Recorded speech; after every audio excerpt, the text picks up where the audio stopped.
this out of the way too. All right. Well, good morning. So today we're continuing our October series, which is about cherishing the human family and our value of unity. And so I'm going to talk a little bit more about this idea of unity and oneness, and specifically about God and the universe. Who here has seen the movie Yesterday? You guys seen it? Yeah. I always feel like that's the beginning of a Who's on First. Again, I said to my son, "Oh, I saw the movie yesterday." He goes, "Oh, really? What movie?" Yesterday. Yeah, I know when you saw it. What did you see? Well, the movie was yesterday. Yes, so so the movie entitled Yesterday, which is about there's this young man who's a musician, and one day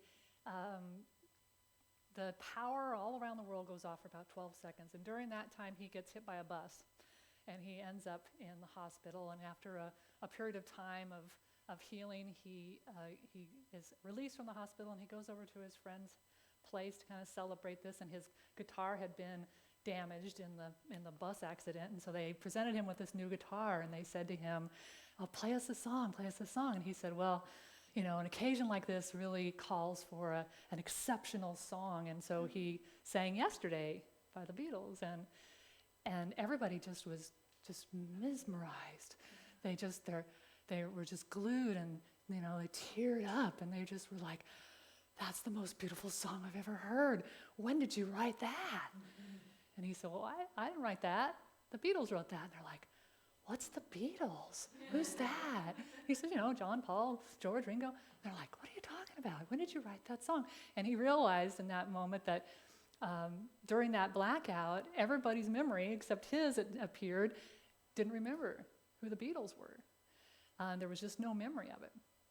And that's a striking thing to think about, that something that is so pervasive in our society, something we just take for granted. I know there's a few people here that are probably old enough to remember that first time they heard the Beatles, but I was too young to really have had that initial experience. It was already kind of part of the lexicon by the time I got old enough to be aware. But I tell you about that because I think that's true for us with regard to our idea of God.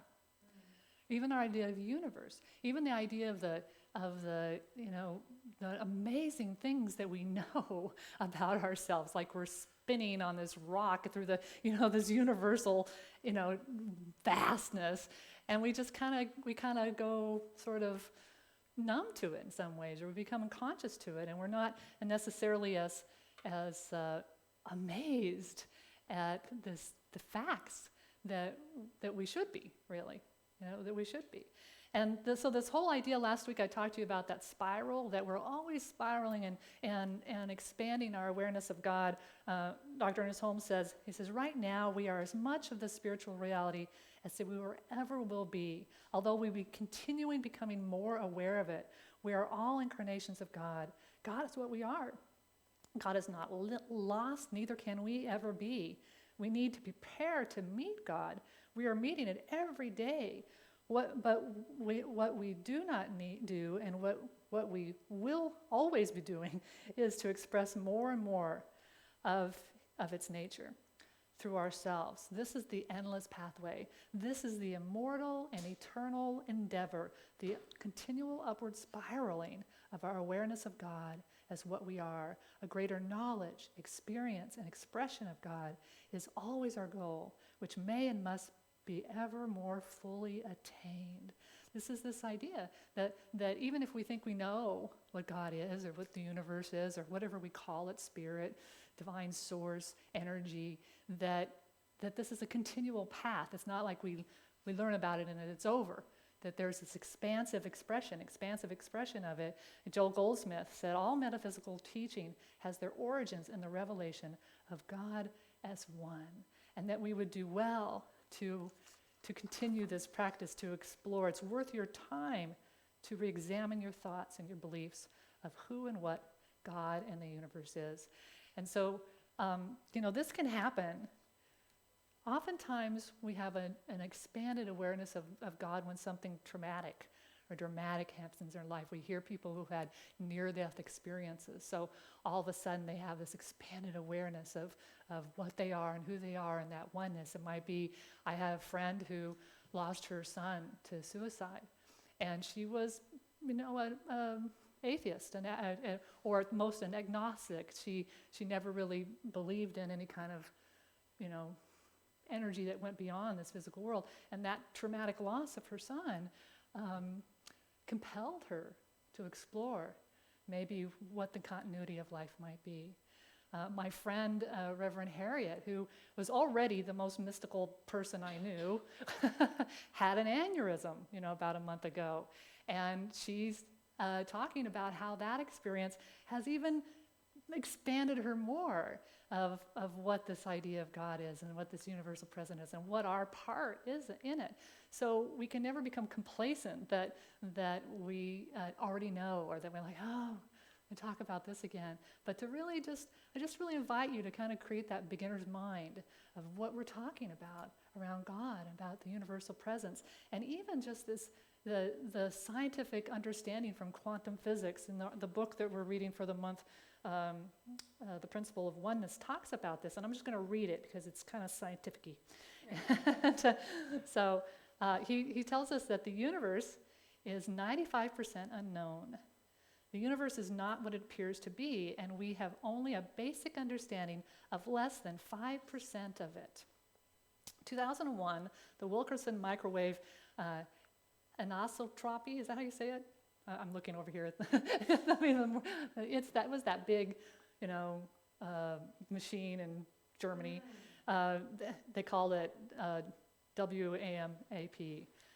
It helped NASA to map out the composition of the visible universe. So according to NASA, we can only identify 4.6% of the visible universe as physical baryonic matter made of atoms, composed of protons, neutrons, and electrons. The remaining 95% of the observable universe is unknown substance that cannot be seen or measured, but are identified as dark matter, 24%, or dark energy, 71%. Dark matter and dark energy are believed to exist because we can measure gravitational distortions and extrapolate their percentages. In addition, the 4.6% of the universe that we believe is solid matter on a subatomic level is 99.999% empty space. It's atomic emptiness. So our physical reality is most likely an elaborate illusion within our consciousness and the collective consciousness. Consequently, we do not truly know or understand the universe, ourselves, or the nature of reality. He says, if quantum mechanics hasn't profoundly shocked you, you haven't understood it yet. Everything we call real is made of things that cannot be regarded as real. And that's an amazing thing, right? Just think about that. Only 4.6%. Yeah, it's like, yeah, we could just stop right there, right? If we all just meditated on that fact alone, that there's this unknown something that we can't see, that we can't measure, we don't know what, we can measure, I guess, in some ways, but that it's not what we think it is. So reality is not what we think it is, that we're experiencing, 4.6% of what reality or matter is. And so what we talk about in this idea of principle, and what he's talking about, is that it's this energetic field that we're all a part of, and that at the very subatomic level, it's all the same. It's made out of the same stuff. So in that essence, we are all scientifically made out of the same stuff, and he talks about this field of energy is identified as what we might call the universe or God, or this infinite field of energy over the course of the history of the world has been identified in all kinds of ways. God, universe, the divine, the soul, Allah, the great spirit, Mother Nature, the force, many other names. And this is kind of an important thing because it helps us to unify a variety of religions, philosophies, pagan beliefs that often have been incomplete or misinterpreted. So oftentimes religions will have a little piece of the truth, but not the complete, that there's there's more to be known, that there's an incomplete truth that we're exploring. And so the most powerful thing that we can remember then is that what we talk about here and what our understanding is, and what's so important about this oneness, is that there's only one power. There's not two. And oftentimes, this is where the challenge comes in the world, that there's a belief that there's this God, this universal force, and yet there's some other force that's fighting against it. And when we come to the understanding that that is not the truth, then it's another one of those moments, right? That we're not fighting against something, that we are an expression of that, and it is about our interpretation and our expression of it that creates the discord in our life. So he says in the book that there's no denying the fact that this world today consists, I think this is Joel Goldsmith actually, it says this, that the world, that disease and death and lack exists in the world. But he says, does this mean that God permits them? That there's some, warring force? He says, not any more than the principle of mathematics is responsible for our mistakes in arithmetic, or that the principle of music for our mistakes in singing or in the playing of musical instruments. That this principle, we can't blame the principle for our use and our expression and our understanding of it. And that's what this divine force is. It's a principle that moves through all things, and that how important it is for us to remember that it's one, not two. So Joel Goldsmith goes on and says, let us not make the common mistake of thinking that practicing the presence, he talks about practicing the presence of God, is just another means of using God, or another method of praying to bring God's influence into our experience in overcoming discord. Its purpose is to bring to individual consciousness the awareness of God as one. Oftentimes we think that it's about this relationship that we have to manipulate, or we have to do something right, or that, there's something that we have to word it correctly or believe it in some ways. And he's saying no, that if we actually knew that there was only one, then we realize that that's the purpose. He says it's about the awareness of God as one, of God as infinite, individual being, of God as all presence and all power. The universal belief in two powers, good and evil, will continue to operate in our experience until we individually remember this: you and I individually reject the belief of two powers. So that's another part of this aspect. So when we come into our philosophy, it's about recognizing what we've been believing about this universal energy, about God, and then being able to realize that because it's all one, that there's not this warring force, that we're not out there having to try to behave a certain way or be a certain way or appease a certain God or do the right thing, that this power and presence is just there for us to use, to express and in and through us. And that's a powerful idea, right? That's a powerful epiphany as we move and to explore the divine truth of who we are. That's one to write down. Yes. So yeah, and it's an enormous concept to comprehend that there's only this one energy and this only one power. So your Amit Ray says your greatest awakening comes when you are aware about your own infinite nature. So what do we do about this idea? The first thing that we can do as we have this understanding is to know the magnitude of who and what we are. I mean, just stopping and realizing that magnitude of who we are. Dr. Holmes says, whatever is true of the universe as a whole must also be true of the individual as some part of the whole. Each individual is evolved from the universe as a self-conscious thinking center of living spirit, and as such must, in nature and being, reproduce the universe. Just take that in, right? That there's one energy source, and that it moves through all things, and because of that, we must be an expression of that one energy, that we reproduce the universe in an us. And sometimes I think we think of that fact kind of like how we listen to the Beatles music today. We can go, oh yeah, it's really beautiful, it's really great, but then we don't have that just expanded awareness of this amazing idea that we are an expression of that universe. And so this idea of acknowledging the magnitude of who we are is this idea that we're part of this universe, this God presence, that we're connected through our physical expression of it, we're connected through our mind, our own consciousness, and we're connected through the universal consciousness, the universal connection that we've been talking so much about this whole year. And so there's a practice. And I would like to offer this practice to you this week. In our philosophy, we have a spiritual technology that we talk about called spiritual mind treatment, and we learn about it in classes, and this is what we do, in all our work. And the first two steps are recognition and unification of God. The recognition, which is just what I've been talking about, this recognition of that this divine presence that moves through all things is within us. And oftentimes we go through those two steps really quickly to get to the third step, which is all about the goodies.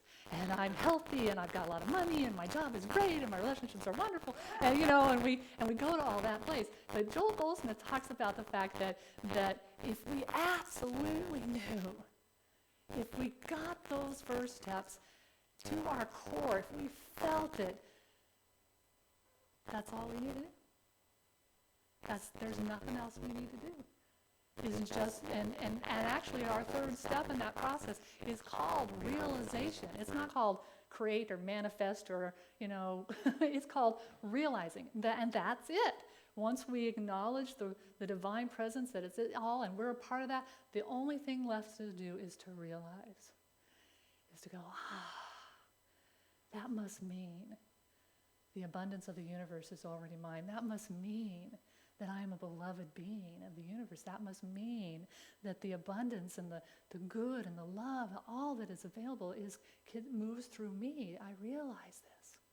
And one of the amazing facts about our life is that one of the reasons why we're not crushed by the sense of gravity upon us is because we breathe. Not just through our lungs, but through our pores, through our skin, that we're porous. And so this idea then came to me of that, what if we use that knowledge of being porous and just spent this week practicing those two steps and nothing else, just breathing in, and every time we breathe, be aware of that universe, that subatomic energy and particles that moves through all of us, that is this God essence, and that it's moving in and through us as we breathe. And this is the practice, right, of just recognizing that divine presence and unifying and connecting with it and coming to this awareness that God is this expanding understanding within us. I've been practicing in my own practice when I began to do my prayer work, in my meditation, is to just ask, what is God? What is God? The thing about that movie and yesterday is that once he realized he was the sole person in the universe, it seemed, that was aware of the Beatles, is he started trying to recall all the songs. We think we know them.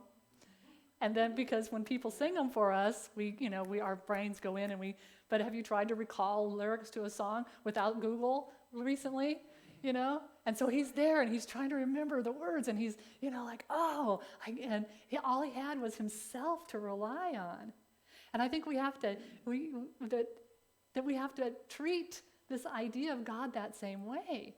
That we can't go out and look around and see what it is, but just if we just kind of try to draw from this wisdom that we're connected to. The definition of a mystic is someone who knows this divine truth without any outer experience.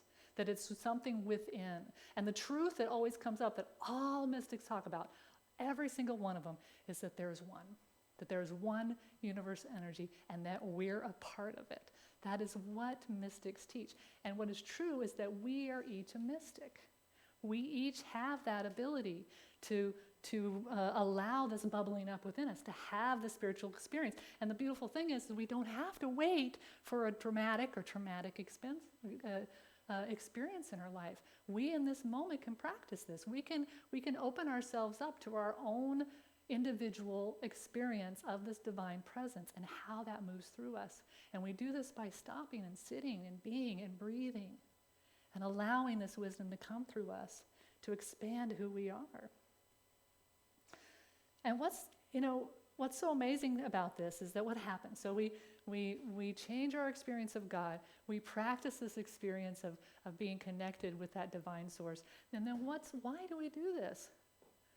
Well, I know that Ernest Holmes says that when we know our oneness with God and law, what a great burden is removed. Any sense of opposition is removed from the consciousness which perceives unity. He says that gives us a sense of hope, right? A sense of hope. That no matter what is going on out in the world, there's this opportunity at any moment to connect with this infinite, constant source of love in our life. I love this quote by him. He says, no matter what our emotional storm or what our objective situation may be, there's always something hidden in the inner being that has never been violated. Isn't that a beautiful idea? That no matter what has happened to us in our life, whatever experience, there is something within us that can't be touched, that can't be harmed, that can't be violated. He said, we may stumble, but always there is that eternal voice forever whispering within our ear, that thing which causes the eternal quest, that thing which forever sings and sings. Just like a Beatles song, right? It sings and sings within us. And so this practice can give us hope.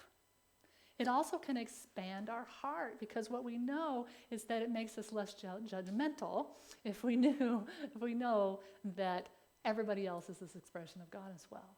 And that there's no force that is creating an evil person, or that it's a lack of their understanding or whatever choices they make. Sharif Abdullah says that in his book, A World That Works for All, he talks about 4 symptoms of a spiritually starved society. 4 symptoms that if people aren't practicing understanding the divine truth of who they are in their oneness is the presence of anger and violence. Because again, we think we're separate and we think we have something to fight against. We think there's 2. The presence of escapism behavior. We get overwhelmed. We don't know we have the power within us, so we just try to ignore it and escape it. Denial and numbing, which is again a part of that as well. So, our philosophy isn't about denial. It's about realizing that whatever is going on in the world isn't the power, that doesn't have the power over us. We can transform and change. And then the last one is control and manipulation. Because again, if we're separate and there's 2 powers, we have to try to control it. We have to try to manipulate it. And when we have this understanding of this divine oneness, then those practices, those experiences can melt away. And as more and more of us do that, that becomes a blessing to the world. We become a blessing to the world. Joel Goldsmith, as we consciously bring ourselves back day after day to the actual awareness of God as one infinite being, God manifesting and expressing itself as individual being, we understand more fully that all power flows out from us and through us as a benediction and a blessing to the world. So that's the practice this week, is to treat the universal presence like you've never known it before, that you haven't known this experience, and to allow yourself to breathe in and out this experience of the divine, this divine expression of God. And I'd like us to close our eyes right now. I'm just going to read to you a little prayer by Joel Goldsmith.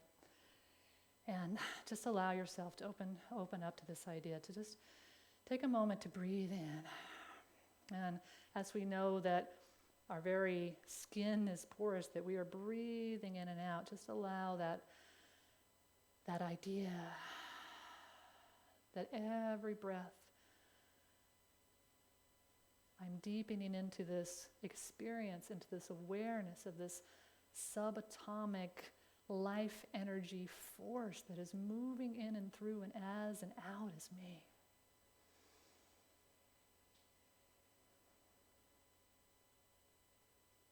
Jill Goldsmith says that God is the intelligence of the universe, the love of the universe, the omnipresent spirit that created, maintains, and sustains the universe.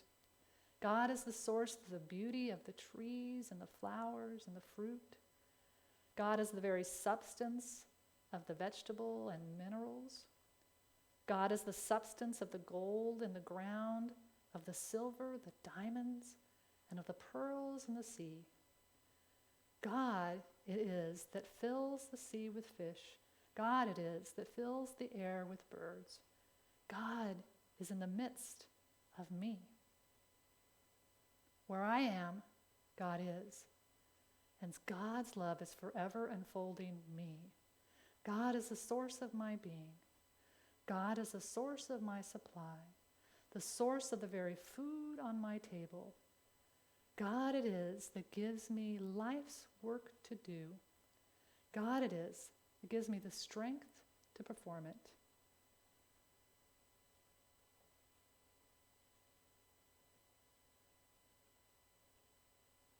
God is that within me that is greater than that that is within the world. Greater than any problem that is the world. And this is the truth that we sit with in this moment. This divine presence that moves in and through each of us. Just allow yourself to practice that.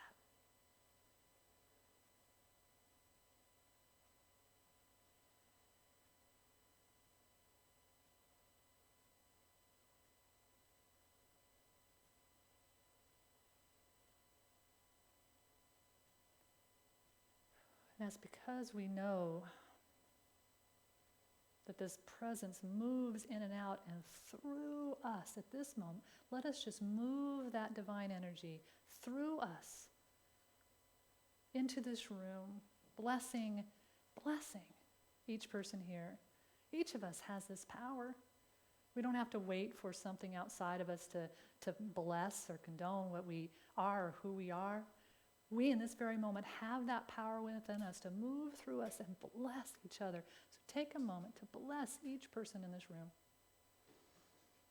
Each person that is listening to us online or might hear this recording at another time.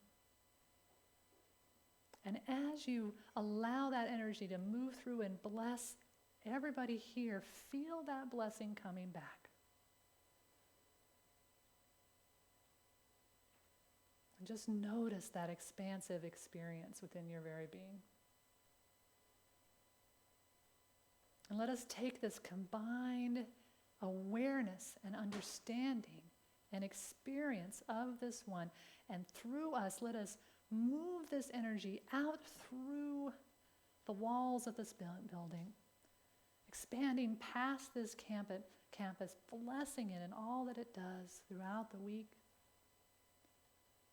Let's just expand in an energetic explosion of love that cascades over and around and through the town of Leesburg and wherever it was you came from this morning, your own place, your own home, and all those who are there.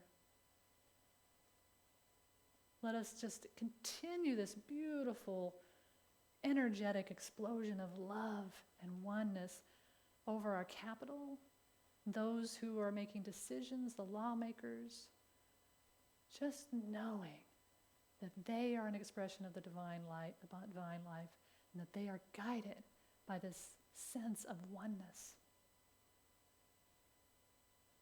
Let us expand out through the whole United States, and if there's a place that you have heard about this week or you know of somebody that is needing extra love, just again, find that space and with your own powerful intention, bless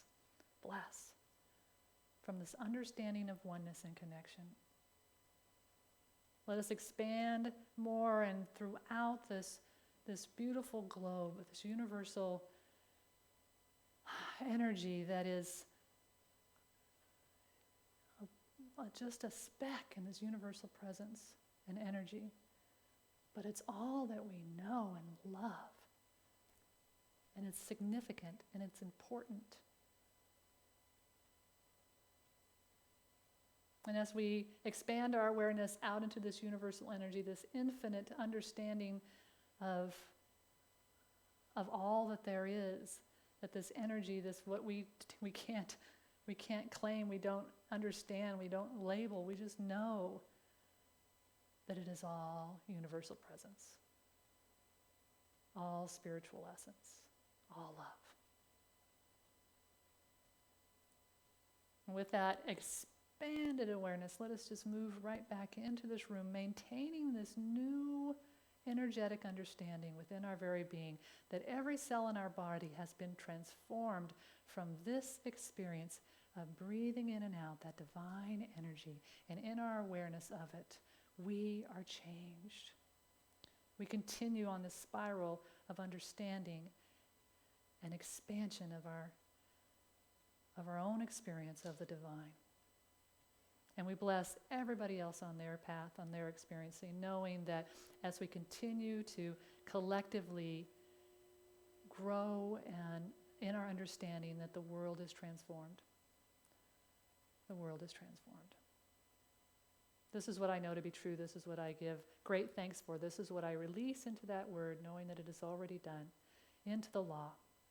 And we celebrate this together by simply saying, and so it is. So we let it be.